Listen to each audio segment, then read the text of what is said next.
तो आज से will start with machine learning and जो सबसे पहला अपना एल्गो है दैट इज लीनियर रिग्रेशन। तो इसके मैंने 2 ब्लॉग्स भेजे थे एंड हम कोशिश ये करेंगे कि इसी से लीनियर रिग्रेशन के साथ साथ he will cover the multiple linear regression वाला पार्ट भी साथ में ही, बिकॉज दोनों में चीजें सेम ही है। इट्स जस्ट दैट इक्वेशन हल्की सी अलग होती है, उसके अलावा बाकी सब सेम रहता है। तो जब भी हम किसी मशीन लर्निंग मॉडल की बात करते हैं तो उसमें सबसे पहले आती हैं 2 चीजें। एक आते हैं मॉडल के पैरामीटर्स। अब पैरामीटर्स को अगर हम एक्सप्लेन करना चाहें तो parameters are the part of the model जो हम रैंडमली इनिशियलाइज करते हैं एंड उसके बाद हम अपने गिवन डेटा सेट के हिसाब से उस चीज पे आइटरेट करते हुए उसकी ऑप्टिमल वैल्यूज निकालते हैं। फॉर एग्जाम्पल ऐसे सोचो, इफ आई हैव कोई भी डीप लर्निंग का मॉडल जो मुझे ये बताता है कि whether a given image is of a cat और अ डॉग, तो हमारे पास जो पैरामीटर्स होंगे वो उस केस में होंगे हमारे न्यूरल नेटवर्क के वेट, जो with time with training change करते जाएंगे एंड वो वेट्स बाद में जाकर के ऑप्टिमाइज हो जाएंगे to predict whether a given image is of a cat और अ डॉग। तो सिमिलरली लीनियर रिग्रेशन में भी हमारे पैरामीटर्स होते हैं, रादर चाहे हमारा कोई सा भी मॉडल हो, मशीन लर्निंग हो डीप लर्निंग हो, पैरामीटर्स दोनों में होते हैं। It's just that deep learning में पैरामीटर्स को सॉल्व करने का तरीका अलग होता है एंड पैरामीटर्स को ऑप्टिमाइज करने का तरीका अलग होता है। मशीन लर्निंग में वो तरीका अलग होता है, बस इतना डिफरेंस होता है। तो इन्होंने जो एग्जांपल यूज करा है वो है maximum likelihood estimation, which is a probabilistic framework for automatically finding the distribution and parameters that best describe the observed data.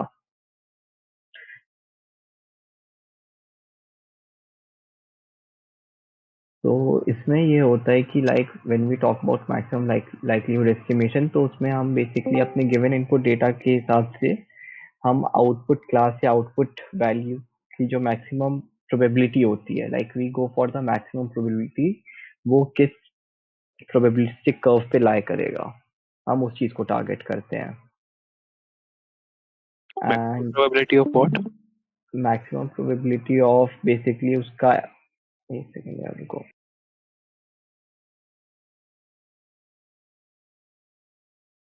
हम अपने गिवन डेटा सेट के हिसाब से टेस्टिंग डेटा सेट पे ये एस्टिमेट करते हैं कि इन केस हमारे पास कोई गिवन कर्व है तो for some random value x उस गिवन कर्व के हिसाब से हमारा प्रोबेबिलिटी क्या आएगा उस कर्व पे इस पॉइंट के लाए करने का।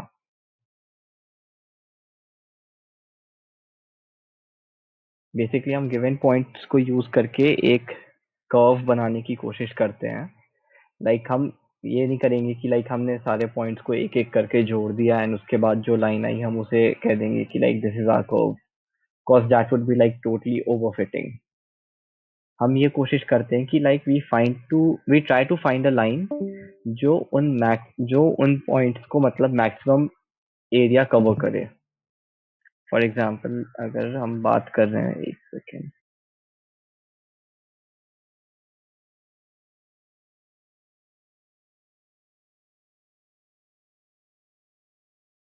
मैक्सिमम प्रोबेबिलिटी मतलब 1 के ज्यादा क्लोज नहीं होनी चाहिए। अगर ज्यादा क्लोज हो गए तो it will be overfitting it. नहीं जरूरी नहीं है। हमारे मॉडल्स ऐसे भी होते हैं विच आर टोटली क्या कहते हैं 99.99% accurate, so that does not matter कि 1 से कितना क्लोज है। इट्स जस्ट दैट तुम जब ओवरफिटिंग की बात करते हो ना, तो ओवरफिटिंग का ये मतलब होता है कि हमारी ट्रेनिंग एक्यूरेसी जो है वो बहुत ही हाई आ रही है एंड वैलिडेशन एक्यूरेसी जो है वो बहुत कम आ रही है। सो इट डिपेंड्स कि कहाँ पे सबसे ज्यादा क्लोज टू 1 आ रहा है। नहीं, इट एक्चुअली डिपेंड्स कि तुमने जब ट्रेन करा तब तुम्हारी कैसी एक्यूरेसी आई एंड जब तुम उसे टेस्ट कर रहे हो तब तुम्हारी कैसी एक्यूरेसी आई। मान के चलो आई हैव अ मॉडल जिसकी ट्रेनिंग के टाइम पे एक्यूरेसी 100% आई एंड जब मैंने उसे वैलिडेशन पे डाला तो उसकी accuracy 99.99% I.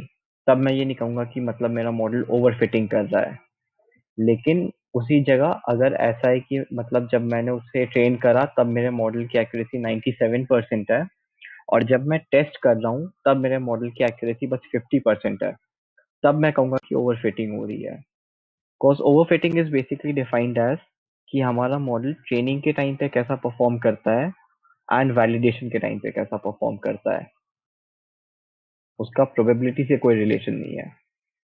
It's just that वो ट्रेनिंग के टाइम पे कितना एक्यूरेट है एंड वो टेस्टिंग के टाइम पे कितना एक्यूरेट है।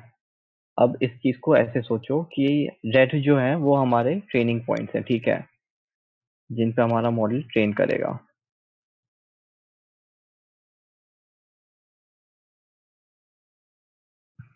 अब मैंने क्या कहा कि मैंने एक मॉडल बनाया जो किस तरह से काम करता है। उसने एक कर्व बनाना शुरू करा जो इन सारे रेड पॉइंट्स को एक दूसरे से ऐसे ज्वाइन कर दे रहा है,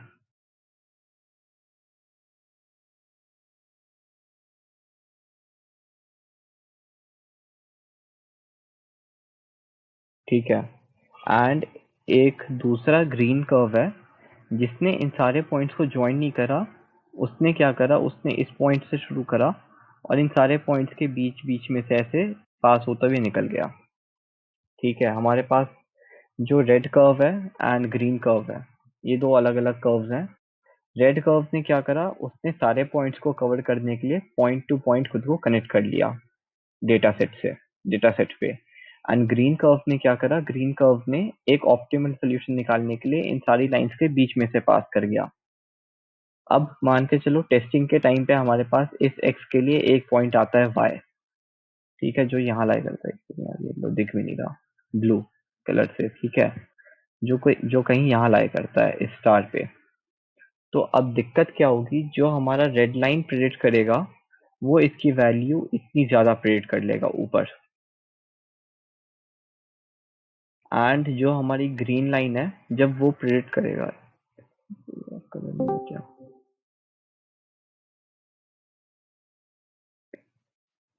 वो हमारी वैल्यू यहाँ नीचे कुछ प्रेडिक्ट करेगा।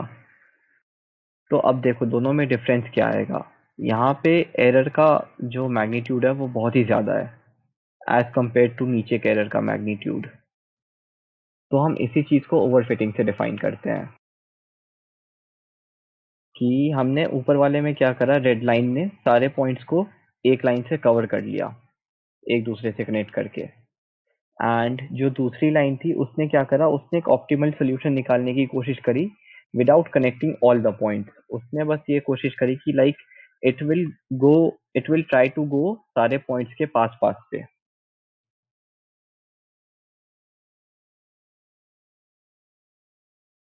तो इस केस में क्या होता है कि जो हमारा लाइक ऊपर वाला पॉइंट, जो हमारी टेस्टिंग के टाइम पे ये होता है कि जो भी हमारा कर्व ऐसा है जो खुद को एग्जैक्टली फिट करने की कोशिश करता है, वो क्या करेगा, वो इस चीज को फेल कर कर जाएगा मॉडल को मतलब टोटली रॉबस्ट बनाने से।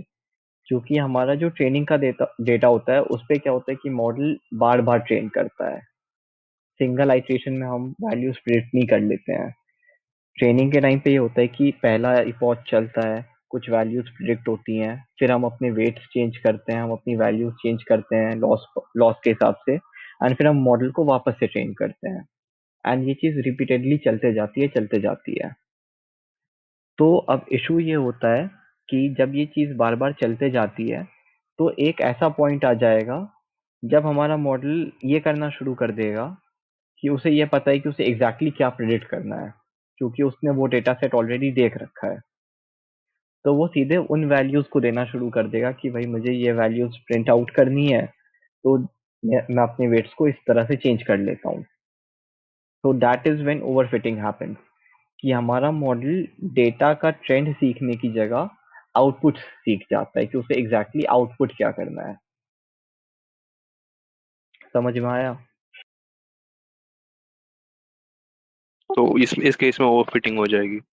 हाँ, जब हमारा लाइक मॉडल डेटा का ट्रेंड अंडरस्टैंड करने की जगह आउटपुट अंडरस्टैंड करना शुरू कर देगा, उस केस में ओवरफिटिंग हो जाती है। एंड उसी जगह जो हमारी ग्रीन लाइन है उसने डेटा के ट्रेंड को अंडरस्टैंड करने की कोशिश करी rather देन डेटा के आउटपुट को अंडरस्टैंड करने की जगह, कि उसे एग्जैक्टली क्या आउटपुट करना है उसने वो नहीं सीखा।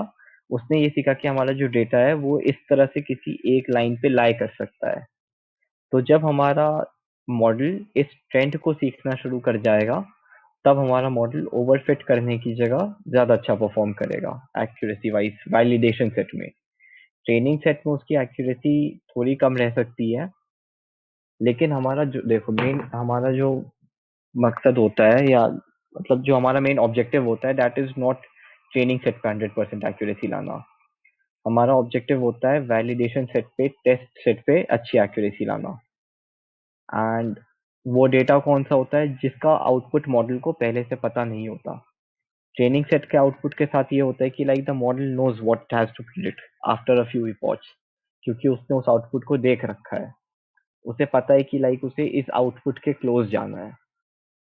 सो इट एक्चुअली नोज कि उसे क्या प्रिडिक्ट करना है। लेकिन test set and validation set में उसे कुछ आइडिया नहीं होता कि उसे क्या प्रिडिक्ट करना है। It will just predict, and फिर हमारे ऊपर होता है ये टेस्ट करना कि उसने सही प्रिडिक्ट करा है या उसने गलत प्रिडिक्ट करा है।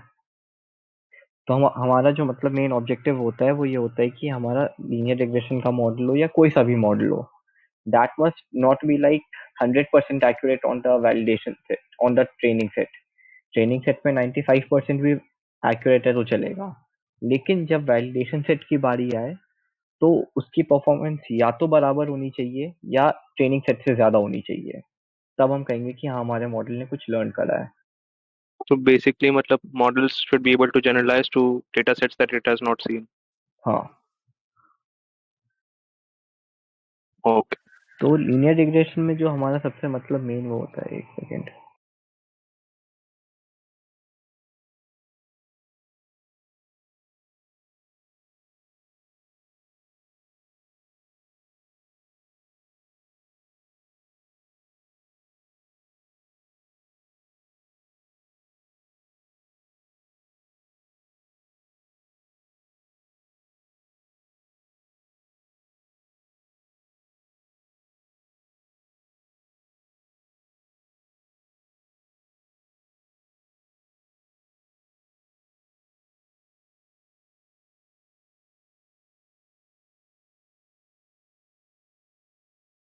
अब देखो, अब मैं क्या करूंगा, मैं रेड पॉइंट से हमारे ट्रेनिंग पॉइंट्स को वो करूंगा। ठीक है, जो रेड पॉइंट्स होंगे वो हमारे ट्रेनिंग पॉइंट्स होंगे, एंड जो ग्रीन पॉइंट्स होंगे वो हमारा टेस्ट पॉइंट होगा। ठीक है, तो अब मैं बताता हूँ एग्जैक्टली दिक्कत आती क्यों है।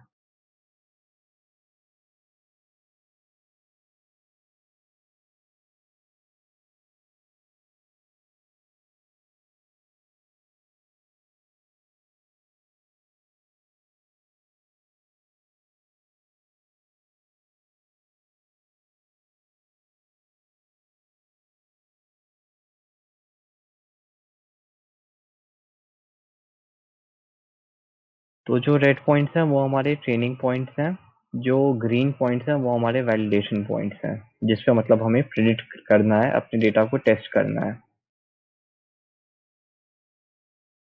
एंड येलो हमारी ट्रेनिंग लाइंस होंगी। तो हम अपने मॉडल को दो तरह से ट्रेन करेंगे। एक बार हम ये कोशिश करेंगे कि ट्रेनिंग सेट में जितने पॉइंट्स हैं हमारा मॉडल उन्हें एक्यूरेटली प्रिडिक्ट करे, लाइक हमारी ट्रेनिंग सेट पे एक्यूरेसी 100% आए।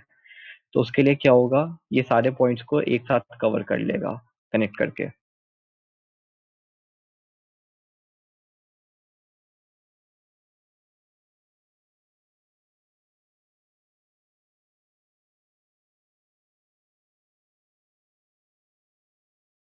ठीक है, तो अभी इसमें क्या है, इसमें जो है हमारी ट्रेनिंग सेट पे एक्यूरेसी 100% आएगी, क्योंकि इसने क्या करा, इसने सारे रेड पॉइंट्स को एग्जैक्टली कवर करा है। एंड एक दूसरी और येलो लाइन है जो मतलब सारे रेड पॉइंट्स को कवर नहीं करेगी, लेकिन इट विल ट्राई टू पास इन सारे रेड पॉइंट्स के क्लोजली, इस तरह से। एक लाइन हल्की सी टिल्टेड है, लेकिन you get the idea, right.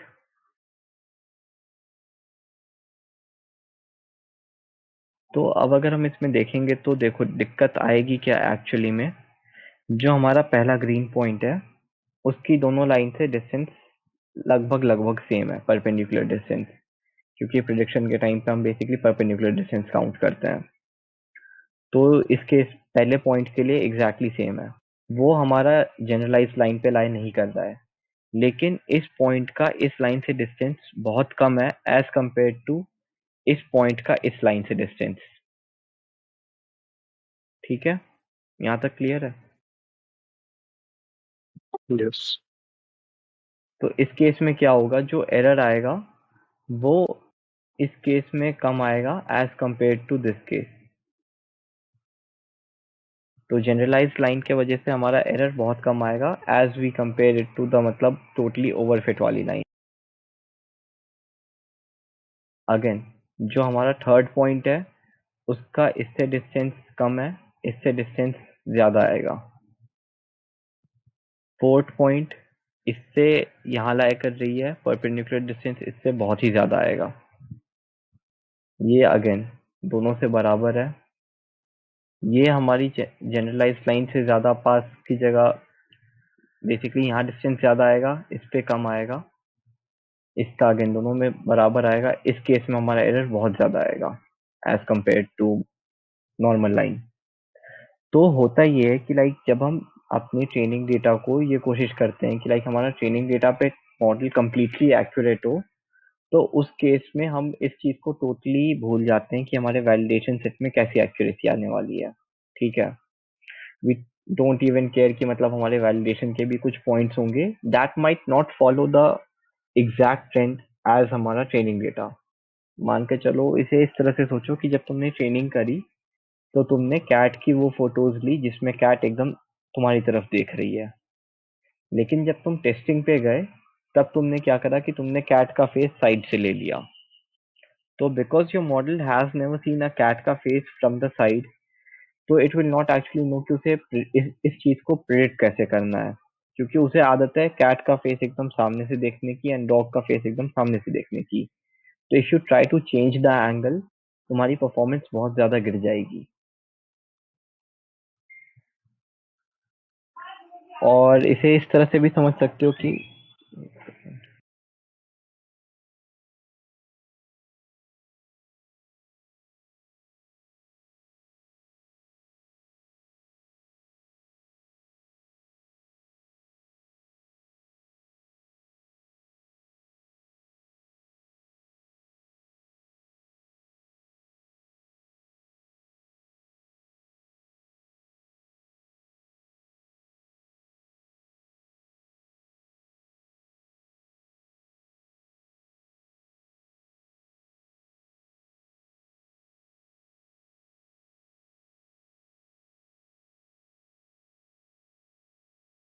तो इन एनी केस मतलब हमारा टारगेट ये होता है कि हम ट्रेनिंग डेटा को 100% एक्यूरेसी अचीव करने की जगह हम ट्रेनिंग डेटा सेट पे जनरलाइज करें, हम उसका पैटर्न लर्न करें rather than completely उस चीज को एकदम आउटपुट लर्न करने की जगह। Because the moment our model actually starts learning the output, वो जनरलाइज नहीं कर पाएगा एंड जब उसके बाद हम वैलिडेशन डेटा सेट पे जाएंगे तो द परफॉर्मेंस ड्रॉप्स ड्रास्टिकली।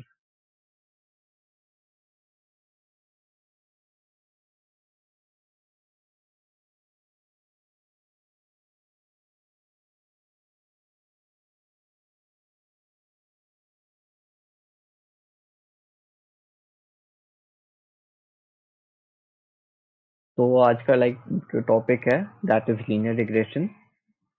तो वो लीनियर रिग्रेशन जो है मशीन लर्निंग का सबसे इजीएस्ट मॉडल है एंड इट्स टोटली लाइक तुम्हारा बेसिकली इसने बस प्रोबेबिलिटी को एक तरह से अप्लाई कर दिया है स्टैटिस्टिक्स से। It does not include quite मतलब तुम्हारे जो सोफिस्टिकेटेड फीचर्स होते हैं of a machine learning model.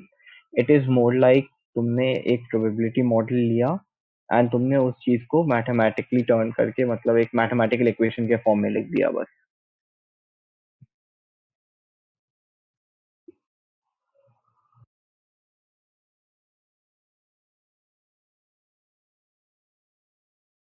सो जो हमारा मॉडल होता है हम उसके आउटपुट को जब तो हम किसी भी मॉडल को इस तरह से डिफाइन करते हैं कि the Y hat is the predicted quantity and the Y hat is equal to model as the function and our input feature x. X is the input feature that we will provide. So हमारे linear regression में case ये होता है कि the model has to actually learn from a single parameter. Linear regression में हम input parameter एक single value देते हैं। मल्टीपल लीनियर रिग्रेशन में we try to give the multiple input values, लेकिन सिंपल लीनियर रिग्रेशन में we give only one input values and हमें उस एक इनपुट वैल्यू से टारगेट वेरिएबल को प्रिडिक्ट करना होता है। एंड इसकी जो इक्वेशन होती है सिंपल केस में होती है y is equal to m x plus c, जो हमारी लाइन की इक्वेशन होती है, where m is our slope and c is our intercept. Speaking in terms of machine learning या deep learning, here M is our weight matrix and C is our C is our bias matrix and X is our input parameter matrix. Single value prediction के लिए हमारा x का shape 1x1 होगा, wait का shape 1x1 होगा and intercept का shape 1x1 होगा। जब हम ट्रेनिंग करेंगे उस केस में इसका शेप बैच साइज क्रॉस 1 होगा, कॉज तब भी हमें सिंगल सिंगल वेट्स देखने हैं।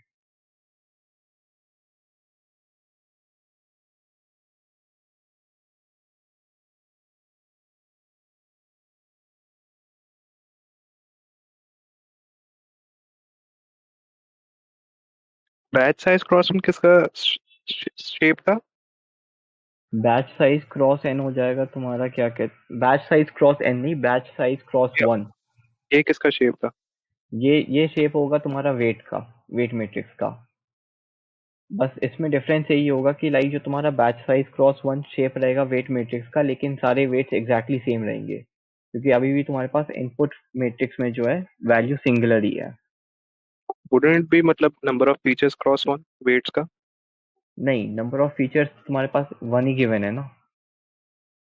ओ अच्छा अच्छा, एक ही फीचर की बात तो होती तुम एक ही फीचर लेते हो, तो बेसिकली तुमने ये करा है कि तुमने बैच साइज में नंबर ऑफ इनपुट्स को n टाइम्स ले लिया, तो the same weight will appear multiple times उस मैट्रिक्स में। है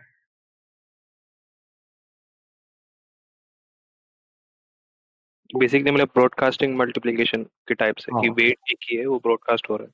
वो बेसिकली मतलब तुम बार बार कॉपी कर दे रहे हो एक ही सेम मैट्रिक्स में। Okay.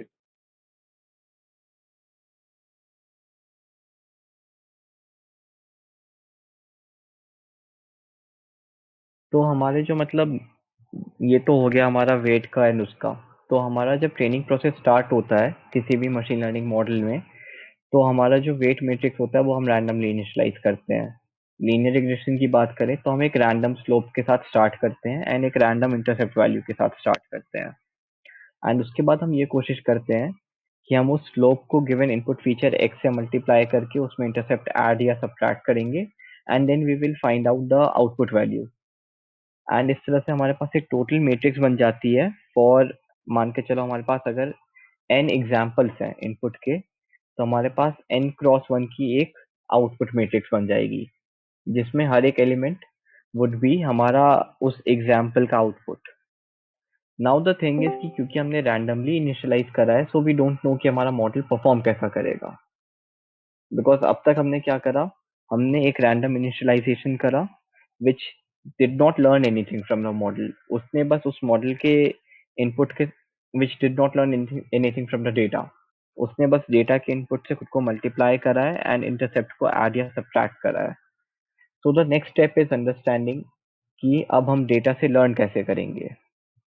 So the outputs that we get, we compare those outputs to the expected output उस input data के लिए ट्रेनिंग के टाइम पे। मान के चलो मेरा मॉडल है which for some input 5 gave the output 7 and हमारा जो expected output था that was 7.5। तो अब हम ये कंपेयर करेंगे अपने लीनियर रिग्रेशन मॉडल में कि हमारे मॉडल का जो डिफरेंस है expected output and predicted output में वो कितना है। एंड इस चीज को कंपेयर करने को हम कहते हैं लॉस कैलकुलेशन। कि हम ये बेसिकली ये कैलकुलेट करते हैं कि हमारे मॉडल के आउटपुट और एक्चुअल आउटपुट में क्या डिफरेंस है, where is the model lacking, where is the model losing. तो इसलिए हम इस चीज को लॉस कैलकुलेशन कहते हैं। तो हर मॉडल को के लॉसेस को कैलकुलेट करने के अलग अलग तरीके होते हैं। लीनियर रिग्रेशन में जो सबसे कॉमन है दैट इज हमारा mean squared error.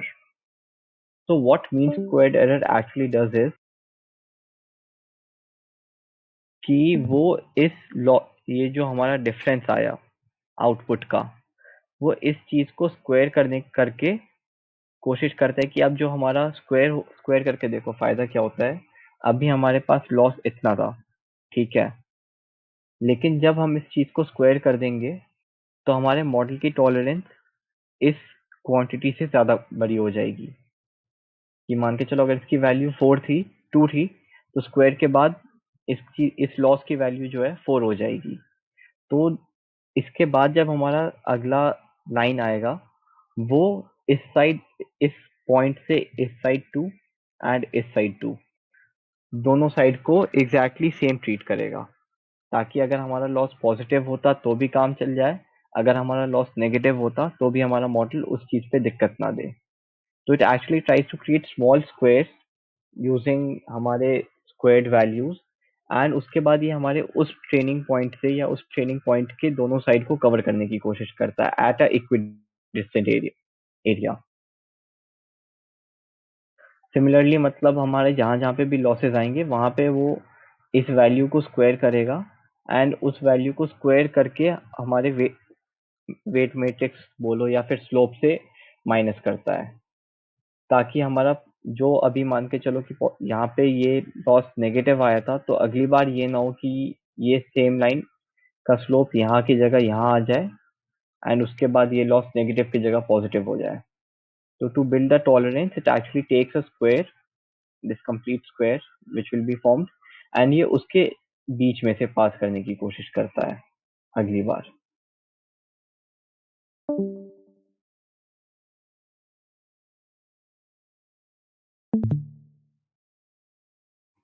So mean square error में एग्जैक्टली होता क्या है, we try to find the minimum minimum value that must be subtracted from the slope, क्योंकि इस केस में क्या है, स्लोप हमारी एक सिंगुलर वैल्यू है, दैट इज हमारा m। तो हमें m में से एग्जैक्टली कितना सब्ट्रैक्ट करना है कि जिसके बाद जो हमारी लाइन बनेगी that would like gradually pass through all the values. ठीक है, अभी देखो यहाँ तो क्या था कि ये मॉडल हमारा टोटली ओवरफिट था, लेकिन मान के चलो एक अगला एग्जांपल लेते हैं जिसमें लाइन टोटली ओवरफिट नहीं करेगी।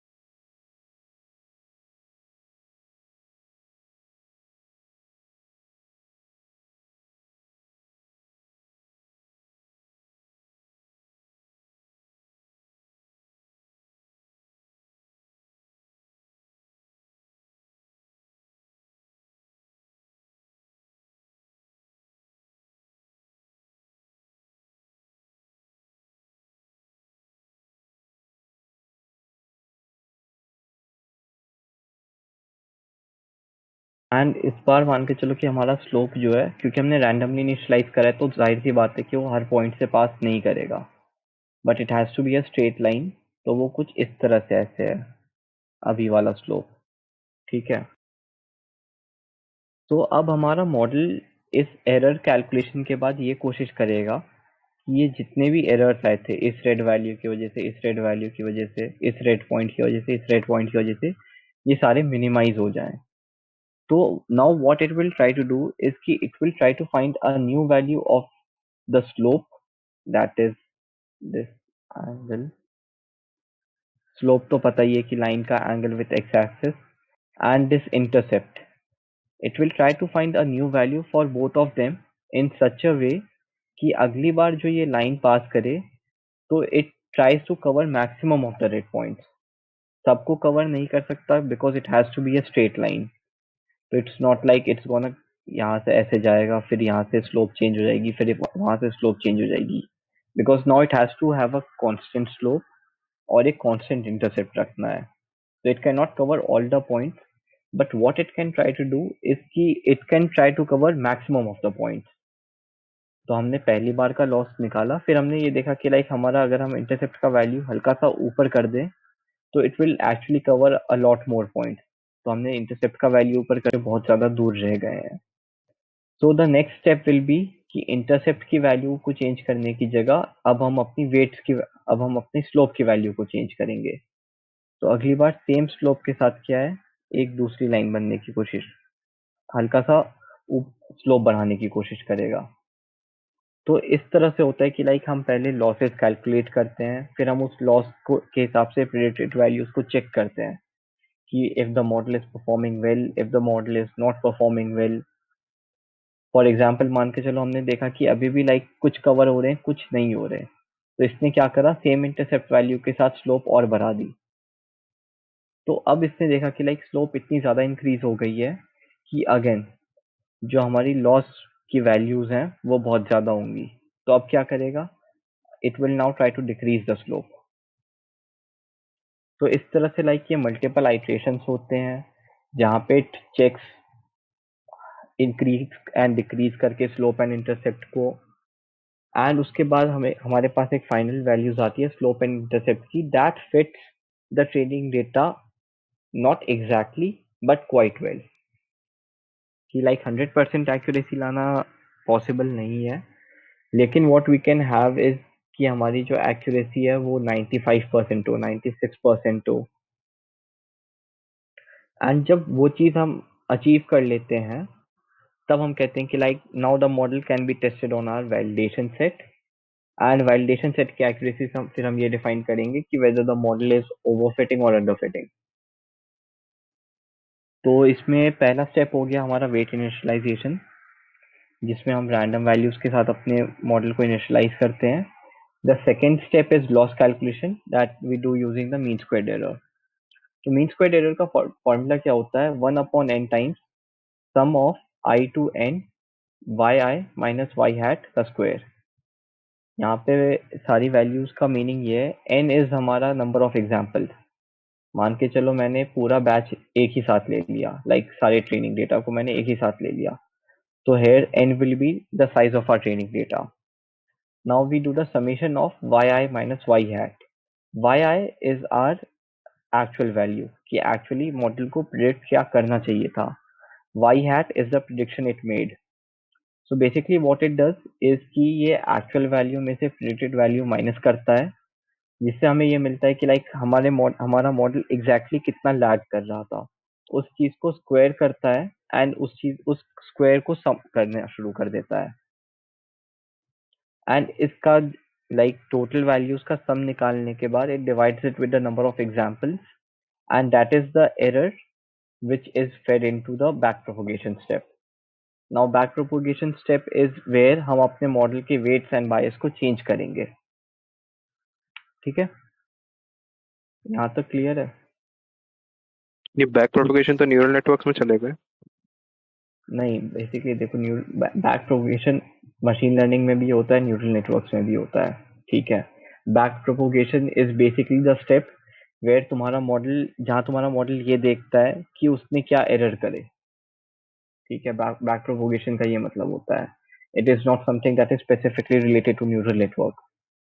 Basically machine learning is nothing but तुम्हारा क्या कहते हैं, न्यूरल नेटवर्क का बहुत ही encapsulated and sophisticated form, it's nothing else. मेरे को जो मतलब बैक प्रोपगेशन समझ में आया था, it was the partial derivative of the cost function with respect to weights and biases. हम लोग ये कैलकुलेट करते हैं बैक हाँ, propagation back to no propagation में मतलब नहीं, कि बैक प्रोपोगेशन में जब हम न्यूरल नेटवर्क्स की बात करते हैं तब हम वो चीज कैलकुलेट करते हैं।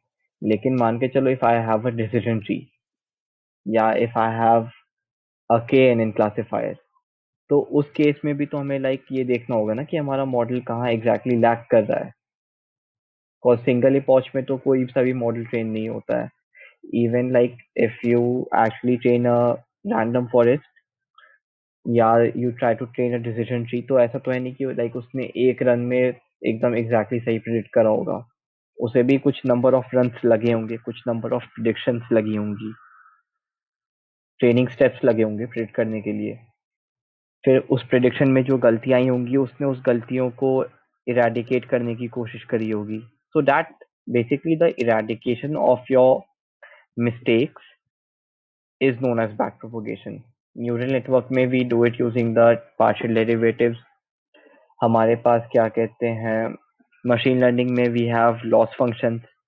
इवन आगे जाके न्यूरल नेटवर्क्स में you will have loss function once you like learn it all. तो फिर तुम न्यूरल नेटवर्क्स में भी अलग अलग लॉस फंक्शन होते हैं।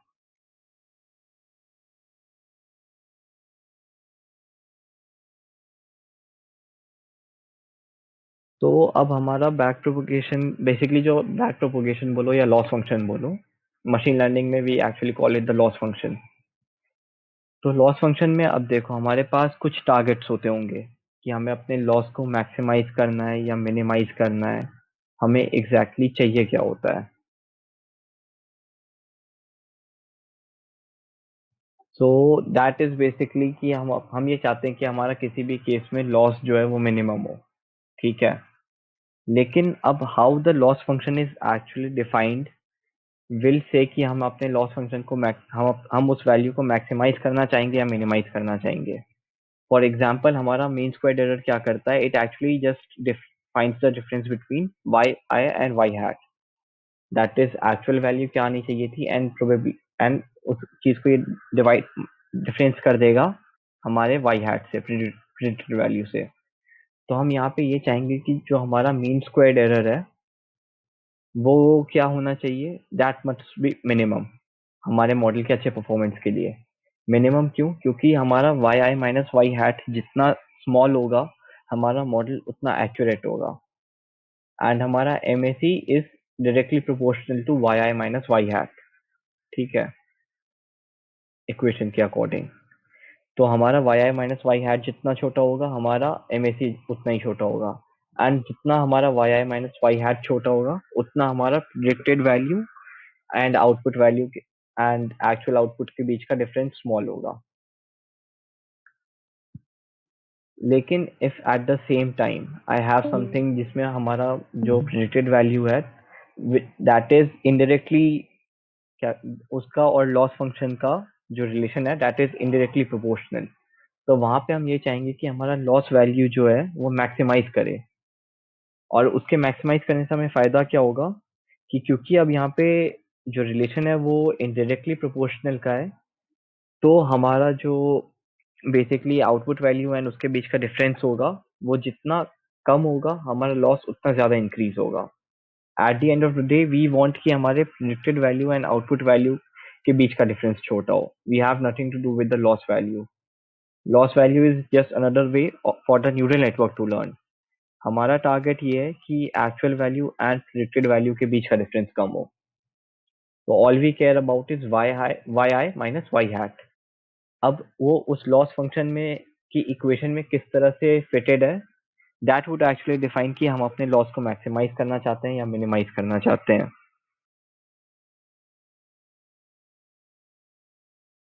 तो लीनियर रिग्रेशन में बेसिकली था इतना ही कि we start with some with a weight, या we start with a slope and a bias, and उसके बाद हम कंटिन्यूअस ट्रेनिंग के साथ ये कोशिश करते हैं कि हम बैक प्रोपोगेशन स्टेप्स में we find the optimal value for both the slope and the intercept.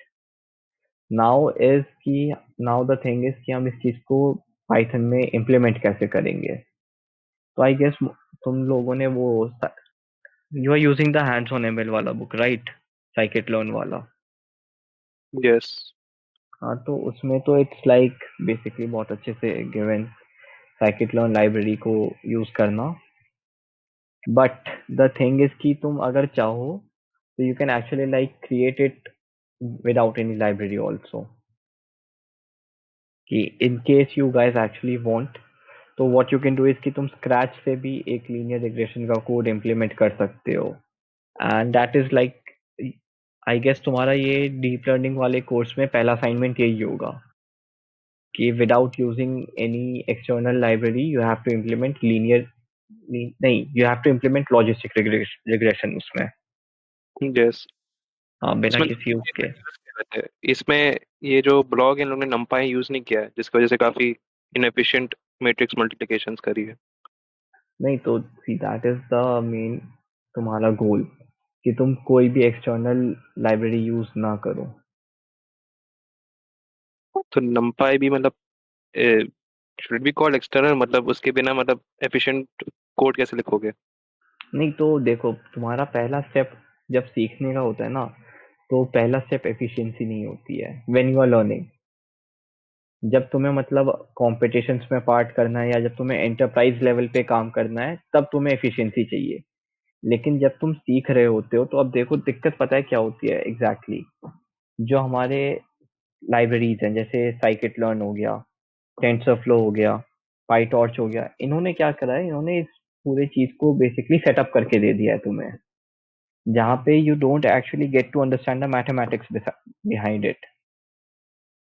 तुम जब साइकिट लर्न यूज करते हो तो उसमें तुम क्या करते हो, तुम सीधे मॉडल को कॉल करते हो कि from sklearn dot sorry, you basically call the function, right? From sklearn.linear call linear regression, and उसमें तुमने डेटा का x, y को फिट कर दिया कि model dot fit x and y, and उसके बाद तुमने मॉडल डॉट प्रिडिक्ट यूज करा एंड तुमने सीधे प्रिडिक्शन कर दिया।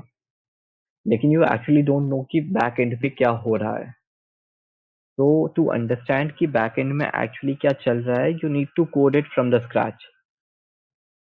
लाइब्रेरी ने तो खुद, लाइब्रेरी के अंदर तो फंक्शंस लिखे हुए हैं जो इस काम को कर देंगे, लेकिन जब तुम इस चीज को अंडरस्टैंड करना चाहोगे, तब तुम्हें इस चीज को खुद से कोड करना पड़ेगा। And when you actually start coding it, तो what's the point of coding it, अगर तुम अपने कोड को एफिशिएंट करने के लिए अच्छी अच्छी लाइब्रेरीज को इस्तेमाल करना शुरू कर दो।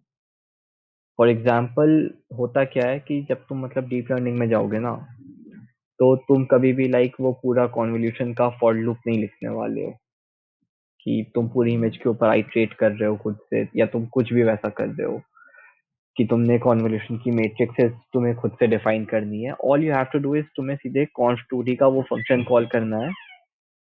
एक सेकेंड।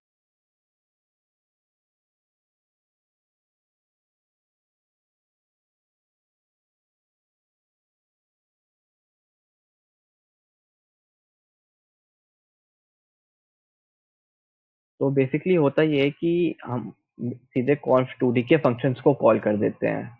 उस टाइम पे हम, जैसे तुमने यहाँ पे वेट मैट्रिसेस को डिफाइन करा होगा, तुम उस टाइम पे उन वेट की मैट्रिक्स को डिफाइन नहीं करोगे खुद से, वो सब मॉडल बैक एंड में अपने आप करेगा। तो इस वजह से दिक्कत ये हो जाती है कि when you start using these sophisticated libraries अपने कोड को एफिशिएंट बनाने के लिए, यू एक्चुअली मिस आउट कि तुम्हें एग्जैक्टली इम्प्लीमेंट क्या करना है। ठीक है, there are plenty of people I know जिन्हें मतलब ये पता है कि कॉन्वोल्यूशन होता क्या है, कॉन्वोल्यूशन करता क्या है, लेकिन दे स्टिल डोंट नो कि कॉन्वोल्यूशन वर्क कैसे करता है एग्जैक्टली exactly। कि तुम मैट्रिक्स का जो मल्टीप्लिकेशन होता है वो किस तरह से होता है, कि तुम एलिमेंट वाइज नहीं करते, तुम प्रोजेक्ट करके उस चीज को मल्टीप्लाई करते हो, then you find out the sum and everything. They don't even know कि उस चीज को हम कोड कैसे करेंगे। ऑल दे नो इसकी हमें सीधे मॉडल बनाने के लिए मॉडल फंक्शन में कॉन्फ की लेयर को कॉल करना है, अपने इनपुट पैरामीटर्स देने एंड उसके बाद मॉडल डॉट फिट करके उस चीज का आउटपुट निकाल लेना है। लेकिन बैक एंड में क्या हो रहा है वो उन्हें नहीं पता है। एंड जब तुम इंटरव्यूज में जाते हो, तो सबसे बड़ी दिक्कत यही होती है कि वो तुमसे बैक एंड के क्वेश्चन पूछते हैं मशीन लर्निंग के, कि एग्जैक्टली ये चीज होती कैसे है। तो वही उसके लिए काफी अच्छा मैथ बैकग्राउंड चाहिए ना। नहीं, उसके लिए काफी अच्छा मैथ बैकग्राउंड चाहिए इज नॉट नेसेसरी।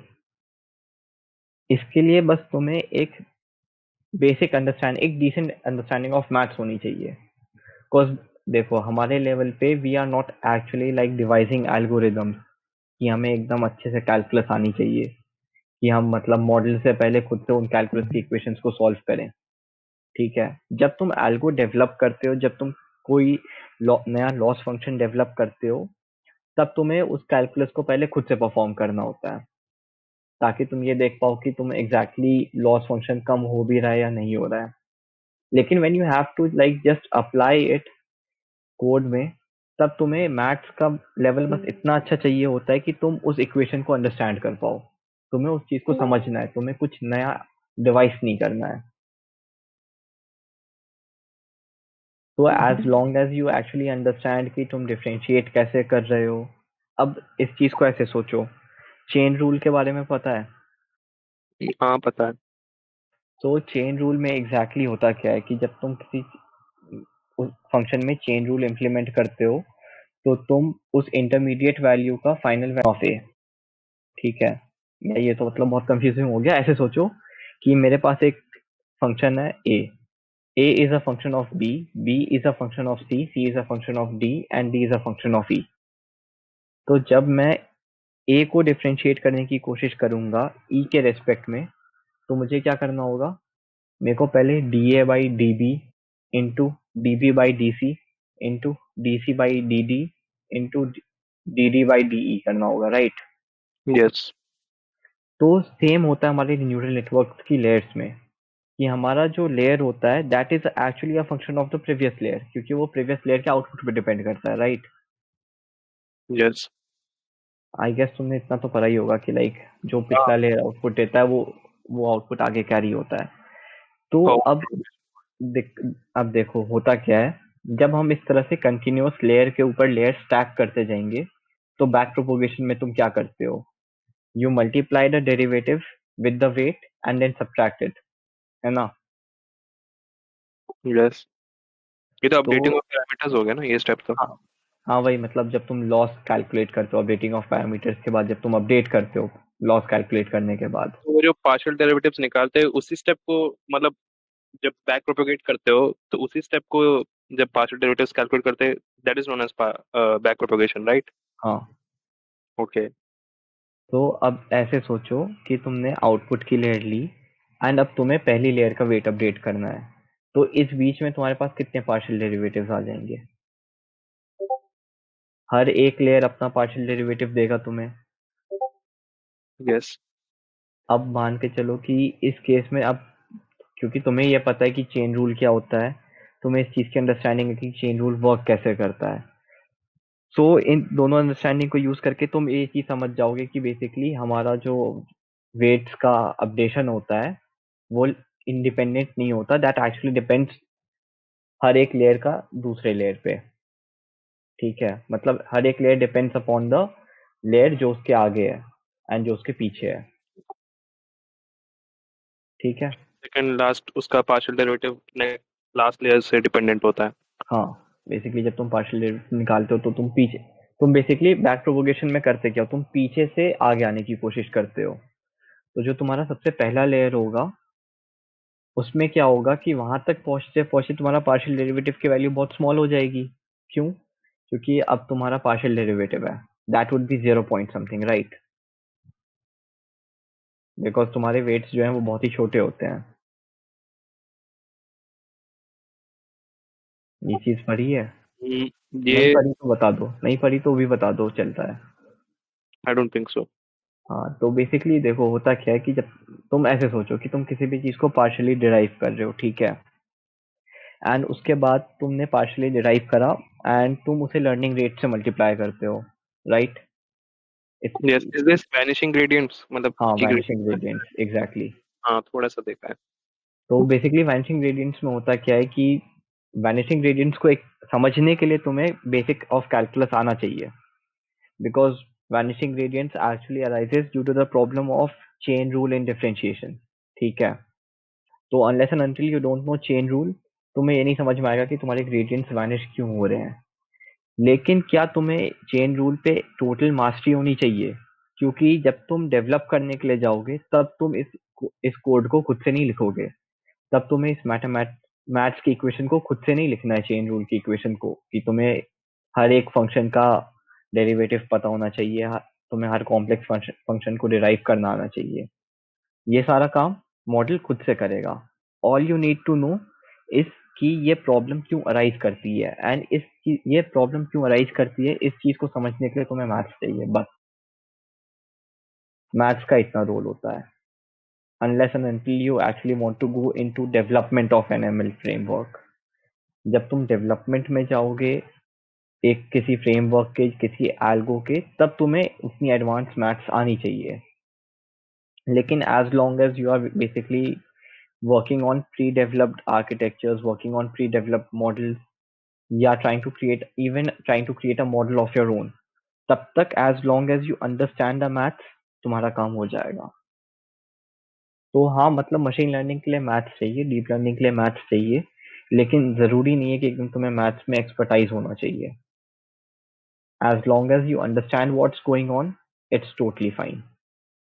तो बेसिकली इंट्यूशन होनी चाहिए, जरूरी नहीं मतलब सब कुछ खुद डिराइव करना हाँ, आना चाहिए. नहीं जरूरी, देखो तुम कभी खुद डिराइव करोगे नहीं. अभी अभी जो तुमसे बेसिकली कोड करवाया जा रहा है उसमें, that is the very first beginning. ठीक है, तो वहां वो ऑब्वियसली तुमसे खुद से डिराइव करवाएगा.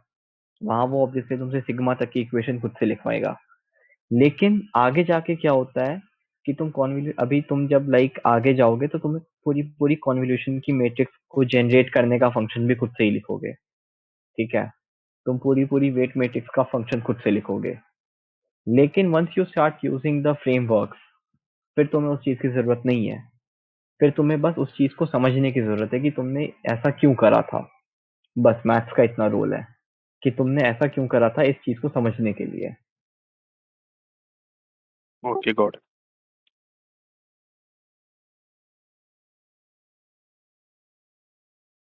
तो अब इन्होंने क्या करा है, making predictions, estimating coefficients and then quality predictions.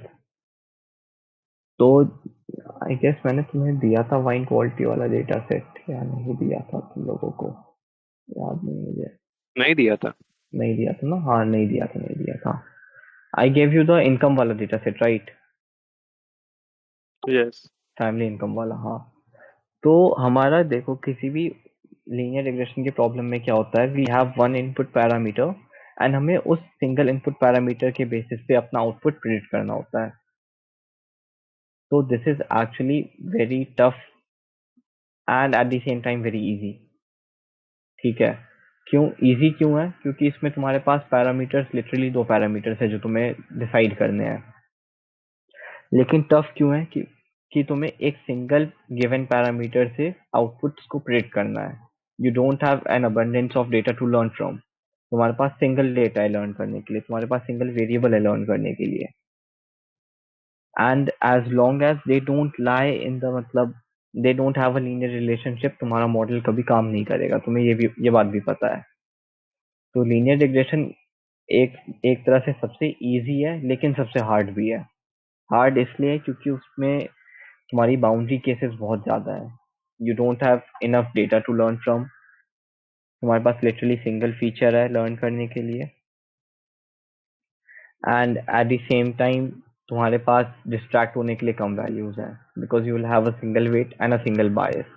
तो तुम्हें हर चीज को खुद से करके देखने की भी जरूरत नहीं पड़ेगी. तो it's both easy and as well as difficult.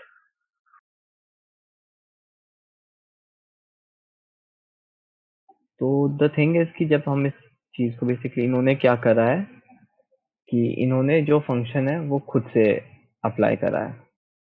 ठीक है, इन्होंने basically they did not use तुम्हारा क्या कहते हैं साइकिट लर्न का फंक्शन इस चीज को कोड करने के लिए. That is why I actually wanted you guys to go through this blog.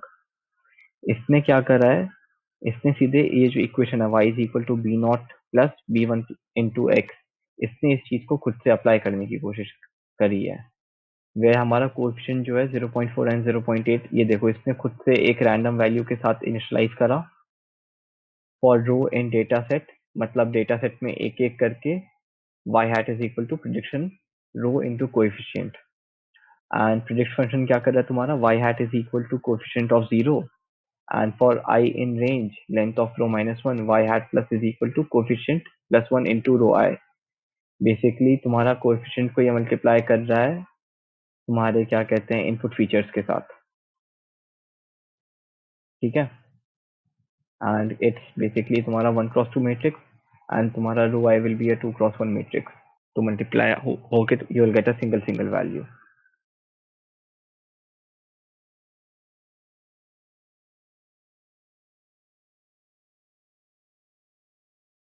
सो अब देखो यहाँ हो क्या रहा है कि इसने एक रैंडम वैल्यू के साथ शुरू करा एंड इसकी जो एक्सपेक्टेड आउटपुट्स थे वो थे 1, 3, 2 and 5 and the outputs it predicted was 1.2, 2, 3.6, 2.8 and 4.4. तो ये तो तुम्हारा पहला इटरेशन हो गया. एंड हम कभी भी मतलब अपने मॉडल को पहला इटरेशन के बाद डिप्लॉय नहीं करते हैं, बिकॉज अभी तक इसने हमारे डेटा से कुछ लर्न नहीं करा है. तो the next step would be making it learn from the data. And data से ये लर्न कैसे करेगा? जब हम इस कंपैरिजन के हिसाब से अपने कोएफिशिएंट्स को चेंज करेंगे। क्योंकि अब तक हमने क्या करा, हमने कोएफिशिएंट्स को रैंडमली इनिशियलाइज करा, हमने उस चीज को मल्टीप्लाई कर दिया। The next step would be, हम अपने डेटा सेट के हिसाब से इस कोएफिशिएंट की वैल्यू को चेंज करें। तो now we have estimating coefficients. So we can estimate the coefficients using हमारे क्या कहते हैं any given loss function. The easiest is stochastic gradient descent. What it actually does is कि it actually tries to plot a graph between your loss values and your optimal value. ठीक है, and उसके बाद ये उस graph के minima पे जाके रीच करने की कोशिश करता है जहाँ पे तुम्हारा लॉस जो है मिनिमम हो। दिक्कत बस इसमें क्या होती है कि तुमने अगर like again it comes down to mathematics, global minima and local minima का कंसेप्ट पता है? Yes. तो what happens is with stochastic gradient descent कि ये कभी भी ग्लोबल मिनिमा फाइंड नहीं कर पाता है। क्यों? क्योंकि हमारे वेट्स रैंडमली इनिशियलाइज होते हैं and once it actually reaches the local minima, इसके हिसाब से ट्रेनिंग कंप्लीट हो चुकी होती है। रीजन बीइंग कि ये कभी भी हमारी स्टोकेस्टिक ग्रेडियंट डिसेंट हमारे लॉस फंक्शन लॉस वैल्यू को इंक्रीज नहीं होने देता है। ठीक है, जैसे ही ये देखता है कि हमारी लॉस की वैल्यू इंक्रीज हो रही है, ये उसी वक्त हमारे वेट्स को और कोएफिशिएंट को वापस ड्रॉप कर देगा। तो इससे क्या होगा कि इससे हमारा जो कर्व है वो कभी भी लोकल मिनिमा के अलावा कहीं नहीं जा पाएगा।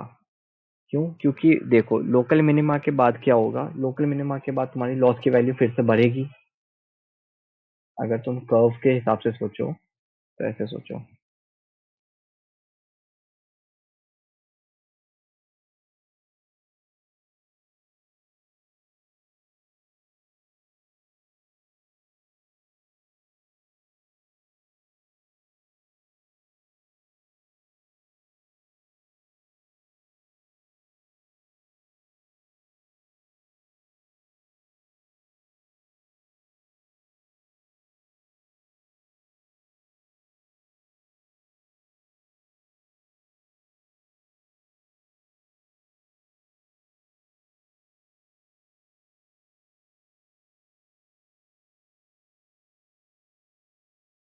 मान के चलो ये तुम्हारा लॉस फंक्शन का कर्व है।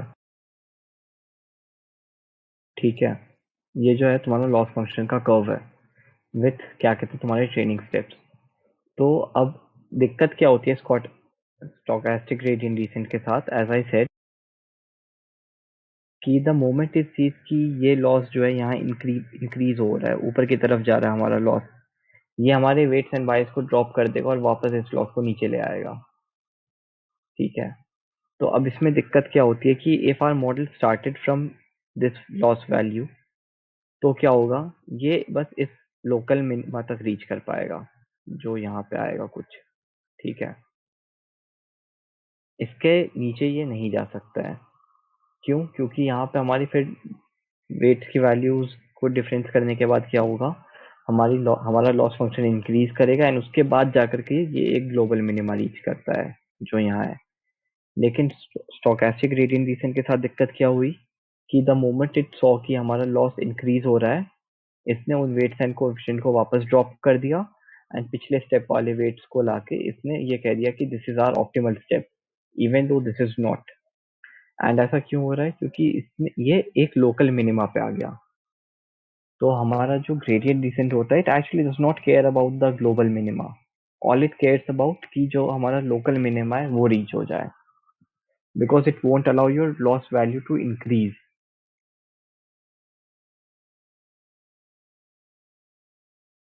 एंड ऐसा क्यों होता है, इस चीज का रीजन ये है कि जो तुम्हारा एरर आता है वो होता है तुम्हारा error into x1t into learning rate में से चीजें माइनस होती हैं तुम्हारे क्या कहते हैं नेक्स्ट स्टेप के लिए। ठीक है, basically if t is our function time, तो एट टाइम स्टेप t हमारा जो वेट था वो माइनस होता है learning rate into error into तुम्हारे क्या कहते हैं x से। तो इसमें दिक्कत क्या हुई कि हमने बेसिकली अपने गिवन वेट को माइनस करा हमारे जाएगा। नहीं। तो अब देखो, अगर तुम मान के चलो कि तुम चलो ठीक है नेगेटिव एरर है, ठीक है, let me make another graph।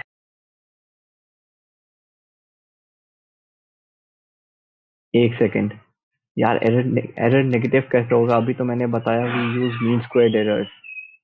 तुम एरर को स्क्वायर यहाँ करते पे हो। हम लोग एमएससी थोड़ी लगा रहे, आई गेस उन्होंने डेरिवेटिव कर लिया ना, तो स्क्वायर हट जाएगा डेरिवेटिव करने पे। लेट्स सी इन्होंने एरर कैसे कैलकुलेट करा है।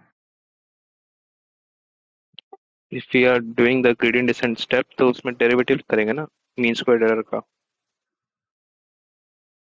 इन्होंने एरर एरर इज एक्चुअली हमारा प्रिडिक्टेड माइनस एक्चुअल। ओके, अच्छा, इन्होंने सिंपल एरर लिया, that is y hat minus rho one. Okay, हाँ, इन्होंने वो नहीं यूज करा है। इन्होंने जो है तुम्हारा मतलब नॉर्मल प्रिडिक्शन माइनस वो यूज करा है। सो चलो ठीक है, तुम्हारी बात को देखते हैं and let me plot another graph जिसमें तुम ये कह रहे हो कि लॉस हमारा नेगेटिव से स्टार्ट होगा, राइट? तो उस केस में क्या होगा?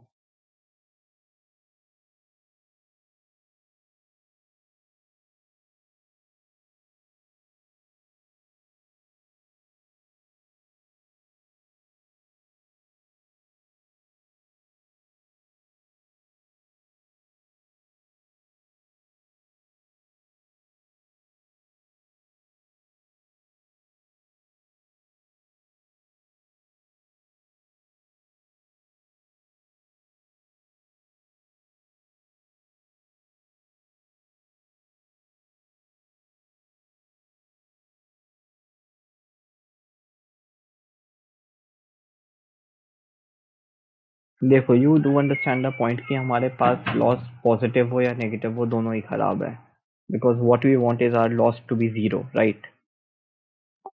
यस। हमारा गोल ये नहीं है कि लाइक हमारा लॉस जो है -500 भी हो जाए। व्हाट आवर गोल इज कि हमारा जो लॉस है that must be somewhere around zero.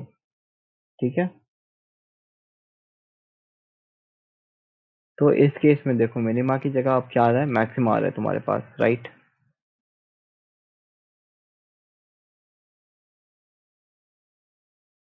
This is maximum of what? This is basically the maximum of the curve. किस चीज का कर्व है ये? ये बेसिकली तुम्हारा लॉस वर्सेस आइट्रेशंस का कर्व है। ओके। तो अब देखो, अगेन इस कर्व में तुम्हारे पास एक मैक्सिमा भी है एंड एक मिनिमा भी है। ठीक है, एक सेकेंड यार।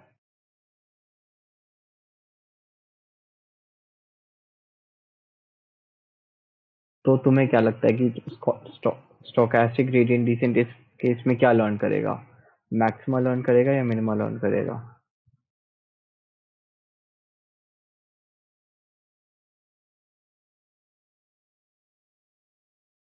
इस केस में भी मिनिमम ही लर्न करना चाहिए, बिकॉज बिकॉज नहीं, मैक्सिमम लर्न करना चाहिए ना, क्योंकि अगर उसको पॉजिटिव के पास जाना है। हम्म ओके ओके। तो इस केस में अब क्या होगा जब तुम्हारा ये केस आएगा? तो अगेन देखो क्या होने वाला है।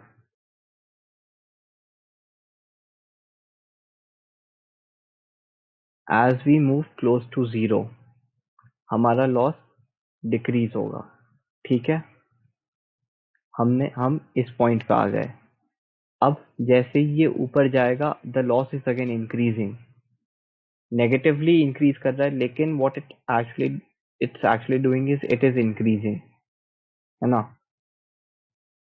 हम लॉस के मैग्नीट्यूड की बात कर रहे हैं, लॉस के साइन की नहीं, because as it like goes ऊपर, this is actually decreasing, increasing, लेकिन द मैग्नीट्यूड इज एक्चुअली हमारा क्या कहते हैं, डिक्रीजिंग इस केस में।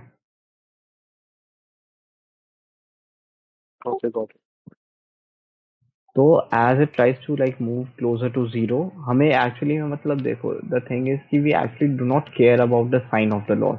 ठीक है, what we care about is the magnitude loss का। we have to like minimize the magnitude of the loss, because मान के चलो क्या पता तुम्हारा लॉस का कर्व कुछ ऐसा आ जाए कि तुमने एक मॉडल ट्रेन करा है and this is how the loss function goes.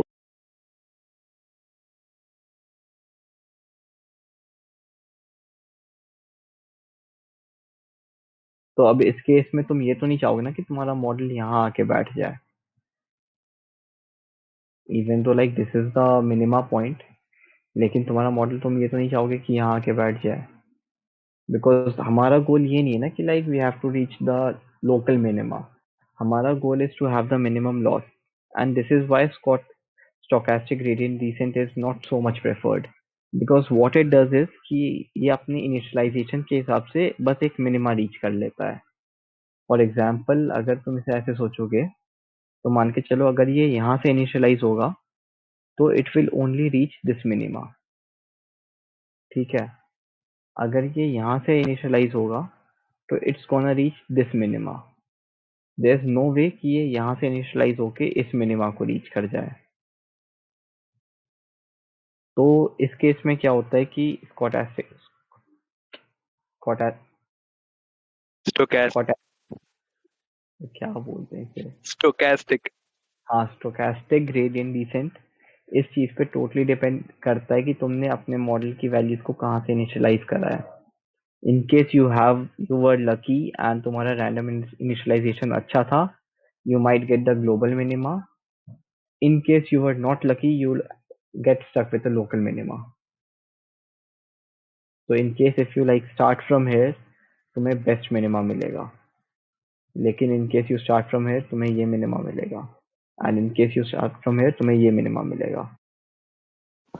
तो अगर हम येलो वाले ग्राफ में करें लेफ्ट कॉर्नर से तो एक्स एक्सिस पे आकर रुकेगा। सेकंड येलो वाले ग्राफ में लेफ्ट कॉर्नर से यहाँ से, हाँ हाँ तो फिर वो यहाँ आके रुक जाएगा। बट वो यहाँ पे डिक्रीज नहीं कर रहा, जैसे एक्स एक्सिस को जैसे क्रॉस करेगा तो वापस इंक्रीज कर रहा है error। यार एरर इंक्रीज कर रहा है, लेकिन अभी आई सेड ना it actually like depends on the magnitude, ठीक है।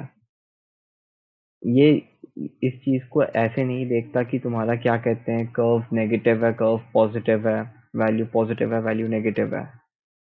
व्हाट एक्चुअली हैपेंस इज कि तुम्हारे पास जब तुम ग्रेडेड डिसेंट अप्लाई करते हो तो तुम्हारे पास सिंगल कर्व नहीं होती है, ठीक है, एक 2 डायमेंशनल कर्व नहीं होती है। It is actually like a 3 dimensional curve और एन n डायमेंशनल कर्व, जहाँ पे मतलब तुम्हारे पास जितने नंबर ऑफ फीचर्स होते हैं। इस चीज को यार ऐसे सोचो, आई गेस उन्होंने अपने ट्यूटोरियल में दिखाया था कुछ, आई गेस 2 डायमेंशनल कर्व का तो उन्होंने एग्जांपल दिखाया है। इन केस तुमने अगर लाइक डीप लर्निंग का कोर्स करा होगा तो इवन दो उन्होंने बायस को वो नहीं करा था एंड में ट्रेन, लेकिन what they showed was a 3 dimensional figure, जहाँ पे उन्होंने इसी चीज को एक्सप्लेन करा था कि like I may have 2 mountainous figures इस तरह से, and what actually will happen is कि अगर मेरे पास इस तरह से लाइक 2 माउंटेन टॉप्स हैं या 2 डिसेंट हिल्स हैं डिक्रीमेंट के, तो what my model will do is कि इवन इफ ये मेरे इस कर्व के नीचे भी चले जाएं तो वो मैग्नीट्यूड के हिसाब से ये देखेगा कि यहाँ पे जो है लॉस का magnitude is increasing.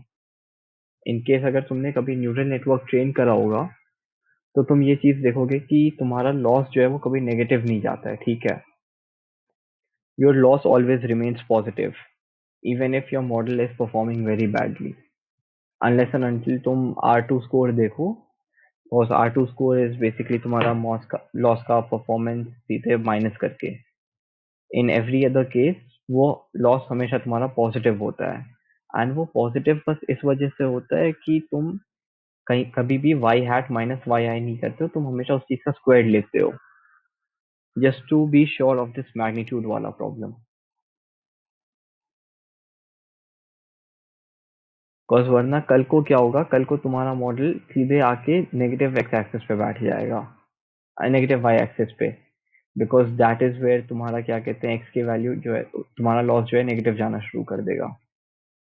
Because in Indian हमारा गोल इज लॉस को डिक्रीज करना, राइट। लेकिन लॉस को डिक्रीज करके हमें जीरो पे लाना होता है. इट्स नॉट कि हम लॉस की वैल्यू को ले जाके -1000 कर दें एंड देन वी से कि we have minimize the loss to the best we can, that is a -1000. Because loss is तुम्हारा defined by the magnitude not by the sign. दिक्कत ये होती है.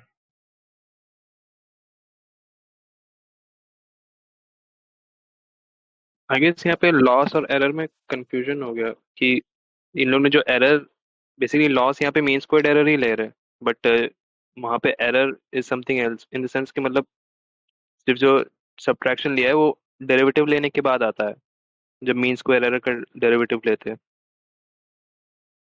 नहीं, पहले एरर कैलकुलेट करते हैं ना. लाइक तुम एक सेकंड में मेरे को देख लेने दो. आई गेस हम पहले लॉस कैलकुलेट करते हैं. ट्रेनिंग फंक्शन का मेरा मतलब उन्होंने ये एरर वर्ड यूज किया है, बट इट्स नॉट कि मतलब they are defining it as the same as loss code में उन लोग के. अच्छा, उनके कोड की बात कर रहे हो तुम. जी. y hat is equal to prediction of, यहाँ prediction आया, then they calculated the error, that is y error hat minus square कर रहे हैं तो सम एरर उनका लॉस है बेसिकली. अगर आप ओके. हाँ हाँ, एरर का स्क्वायर करा अगेन. That's the thing.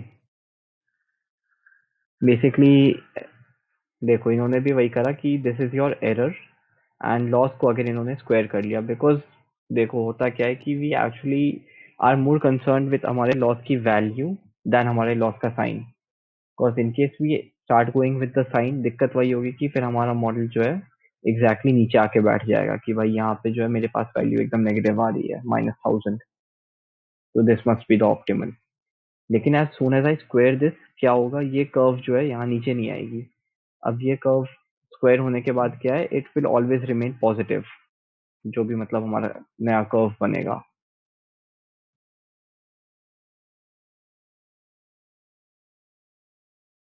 तो नेगेटिव लॉस कभी होता ही नहीं है बेसिकली.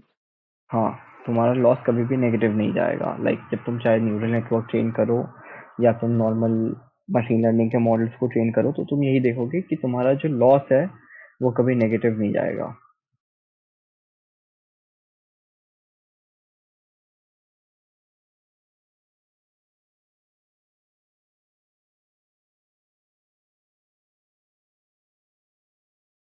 सो इस तरह से फिर लाइक इन्होंने एरर से मल्टीप्लाई करा एंड देन इन्होंने कोएफिशिएंट को अपडेट कर लिया.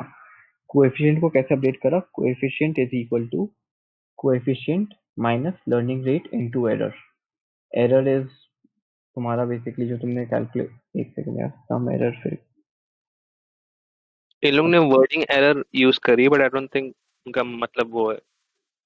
नहीं, फिर उन्होंने सम एरर को यूज भी तो नहीं करा ना कहीं. Like they defined some error here और I in range. Sum error is basically उनका मीन स्क्वायर्ड एरर, एंड में वो n से डिवाइड कर देते हैं. यार इनका एरर, लेकिन मल्टीप्लाई इन्होंने फिर एरर के साथ ही करा है, जो एरर इन्होंने कैलकुलेट करा है. ये And तब आता है कि जब आप मीन स्क्वायर्ड एरर को डिफरेंशिएट करते हो. Mean squared error basically 1/n हाँ, सम ऑफ. 1/n करके बेसिकली जो हम लॉस फंक्शन लेते हैं, इन्होंने लॉस फंक्शन एक्चुअली में डिफाइन भी नहीं करा है. Like what is the loss function they are using. और डिफरेंशिएट बेसिकली यहाँ पे मीन स्क्वायर्ड एरर यूज करेगी. 1/m एरर स्क्वायर्ड होता है मीन स्क्वायर्ड एरर, उसका डिफरेंशिएट कर दोगे तो बेसिकली यहाँ पे 2 भी उन लोगों ने गायब कर दिया फॉर्मूले में ग्रेडियंट के. नहीं, इन्होंने इन्होंने देखो जो इन्होंने एरर निकाला है ना, like that was 1/n summation of y hat minus तुम्हारा क्या कहते हैं yi. इन्होंने ना स्क्वायर लिया ना उस चीज को समेशन करा. इन्होंने सम एरर भी अलग से निकाला है, लेकिन फिर इन्होंने सम एरर को भी अपने अपडेशन में यूज नहीं करा है. They have basically not use the mean square error. इन्होंने कुछ और यूज करा है, वो देखना पड़ेगा.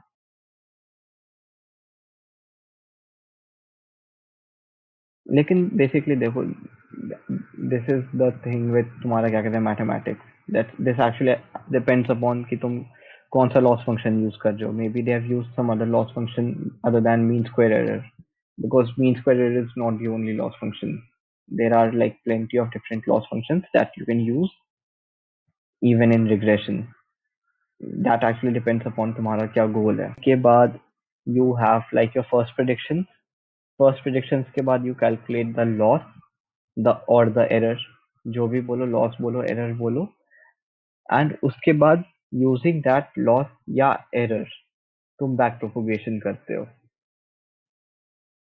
ठीक है, क्योंकि इवन देखो इन्होंने चाहे यहाँ करा हो या मैं अगर अपने कोड में भी देखूं, so here's how the training का कोड का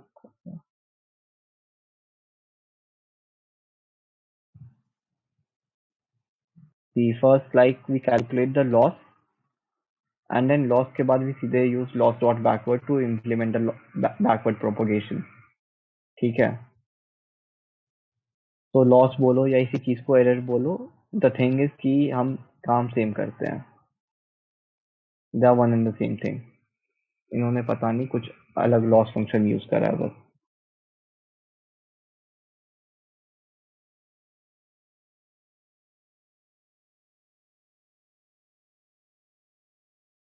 एंड इस तरह से फिर लाइक हम आइट्रेट करना शुरू कर देते हैं and at the end of the number of iterations we get the best optimal value for both of our slope and coefficient.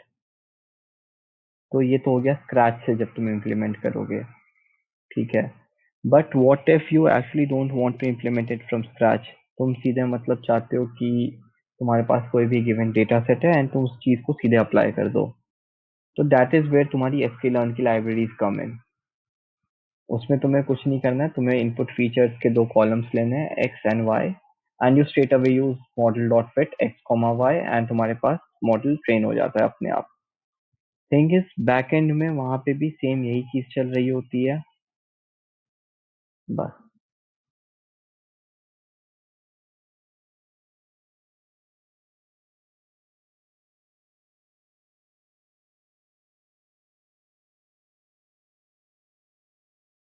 कोई डाउट इसमें? नॉट रियली, समझ में आ गया था इन्होंने कैसे इम्प्लीमेंट किया था. वही इन्होंने कौन सा कॉस्ट फंक्शन यूज किया वो समझ नहीं आया बस. वो यार मैं देखूंगा, लाइक आई गेस किसी ना किसी ने मीन स्क्वायर एरर यूज करके करा होगा. I will find out that blog and फिर मैं वही उस एग्जैक्ट ब्लॉग को शेयर कर दूंगा. ये हैंड्स ऑन एमएल बुक में भी इन्होंने इम्प्लीमेंटेशन दिया है इसका, स्टोकेस्टिक ग्रेडियंट डिसेंट का फ्रॉम स्क्रैच. दिया उन्होंने? हाँ. देखना पड़ेगा यार मेरे को. चलो मैं देखता हूँ फिर मैं बताता हूँ.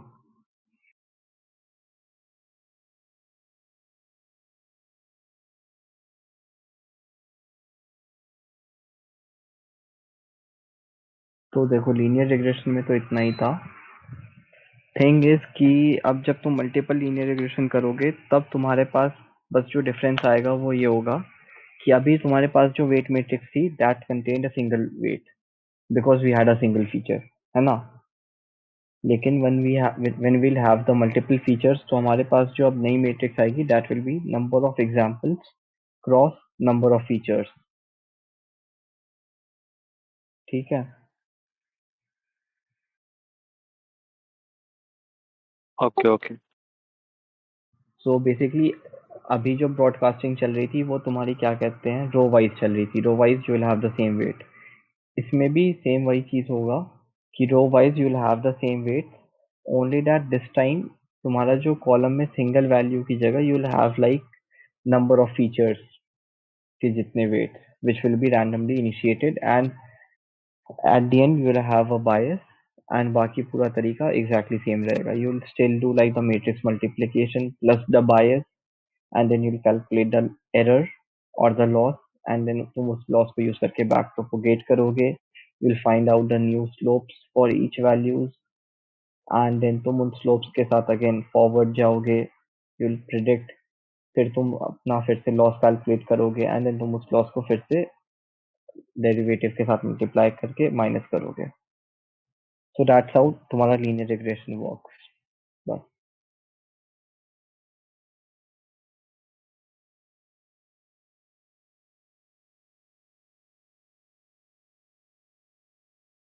थैंक यू, फिर आज के लिए इतना ही. Thank you. हाँ, आज के लिए इतना ही and I will share a data set. ठीक है, उसमें ये रहेगा कि लाइक एक काम, I guess we have the data set. So what we will do is basically I'll share a data set and what we'll try to and what you have to do is उसमें multiple number of features रहेंगे। तुम्हारा बस इतना गोल ये रहेगा कि you'll have to find the best feature जिस पे linear regression apply करने से you'll get अपना best accuracy। And linear regression में actually there's not accuracy, we score it in terms of R squared error. Again, R squared, because we do not want the negative losses. We are much more inclined upon हमारा क्या कहते हैं loss का magnitude कितना है। So whenever we talk about any regression, whether it's linear regression, it's polynomial regression, it's multiple linear regression, it all comes down कि मतलब हमारा जो magnitude है loss का, चाहे positive हो या negative हो, वो कितना ज्यादा है। Cause at the end हमें उस चीज को zero के पास लाना है बस। तो मतलब मैं समझा नहीं है, we should basically feature extraction करना है। हाँ, तुम्हें देखो 2 स्टेप्स रहेंगे। पहला तुम्हें ये पता करना होगा कि पहला तो देखो सबसे इजी है क्योंकि उसमें तुम्हें कोई कॉम्बिनेशन या पीएनसी नहीं लगाना है। All you have to do is कि तुम्हें हर एक इनपुट वेरिएबल के साथ आउटपुट वेरिएबल का लीनियर रिग्रेशन निकालना है and then you have to report कि मतलब सबसे बेस्ट कौन सा था सिंपल लीनियर रिग्रेशन के लिए। When it comes to multiple linear regression, तो तुम्हें कोई से भी एन फीचर्स में से तुम जितने चाहो तुम सारे ले लो, तुम बस 2 लो, तुम बस 3 लो, वो तुम्हारे ऊपर है। तुम्हें उनमें से ये निकालना होगा कि तुम्हारा वो कितना है, मतलब आर स्क्वायर एरर मिनिमम होना चाहिए। एंड इसके लिए मैं ये करूंगा ताकि मतलब सबके पास सेम वैलिडेशन स्प्लिट जाए। I will tell you guys कि रैंडम स्टेट क्या रखना है ताकि सबको मतलब ट्रेनिंग और टेस्टिंग के लिए सेम डेटा मिले। हमें मल्टीपल लीनियर रिग्रेशन करना है इस वाले में कि सिंपल लीनियर रिग्रेशन? दोनों करना है, सिंगल भी करना है, मल्टीपल भी करना है। Okay, let's see. I create the notebook and share it ताकि तुम्हें समझ में आ जाए एग्जैक्टली करना क्या है। ओके, चलो ठीक है, फिर आज के लिए इतना ही रखते हैं। ठीक है, चलिए, thank you. Okay bro, bye. Thank you.